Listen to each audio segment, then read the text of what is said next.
Hello, geometry friends. So today we're going to be talking about the angle addition postulate. Today in class, we kind of investigated what angles are and all the different types of angles. And today we're going to put that together with the angle addition postulate. So the postulate itself, the words that we need to know for the angle addition postulate is that if P is in the interior of angle, I'm going to move that mark, so angle RST. So here we have an angle, okay? RST. If P is on the interior, so it is inside, then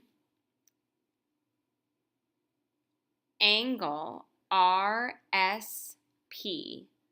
plus angle PST is equal to angle RST. So this angle here plus this angle here equals the whole angle. That should actually kind of resemble the segment addition postulate. The segment addition postulate was with segments, and this is the same thing with angles. It does not make these two angles here equal. They could be, but we don't know that. So remember I said the sum of the parts equals the whole. All right, so the angle addition postulate. All right, so let's look at an example. So here I gave you a diagram, and I want to find the measure of angle QRS. So I want this whole angle. Well, I can see from the diagram that QRT equals 19. So this part equals 19. This part equals 23. So together, they will be the whole angle. So I'm just going to add 19 plus 23 and get 42. So it will be 42, but because it's an angle, we're going to give it in degrees. All right, let's try a harder one. All right, in this one it says that the measure of angle WXZ, so the whole angle in red is 48.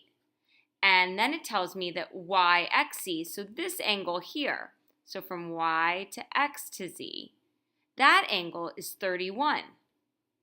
It wants me to find this other angle over here, WXY. All right, so this is slightly different. But if I know that this is 31 and the whole thing's 48, I can just subtract 48 minus 31 and get 17. So the measure of angle WXY is 17 degrees. All right, so when we have numbers, it's usually pretty easy. But now I got to throw in the algebra. So example 3, if the measure of angle ABC, so this whole angle is 88, then solve for x. Well, I can see that ABD is 2x and DBC is x minus 2. So remember, angle ABD plus angle DBC equals angle ABC, the angle addition postulate. So I'm going to just substitute those values in. So 2x plus x minus 2 equals 88.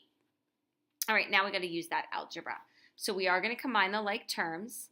As a reminder, like terms are anything with the same variable raised to the same exponent. So that gives me 3x minus 2 equals 88. I'm going to add 2 to both sides. So I get 3x equals 90. And then I divide both sides by doing the opposite operation. So x equals 30. I then want to go back and see what my question is asking for. It said solve for x, so I'm done. So I am going to put a box around my answer so that teacher can see what I'm doing. All right, so as a review, what does it mean for two figures to be congruent? So hopefully you remember that two figures are congruent if they are the same size, and the same shape. Remember, we use hash marks to mark things congruent, and we use the symbol that has like the equal, and this actually is the approximation symbol. So we put them together, and that means congruent. All right, guys, on to the next video.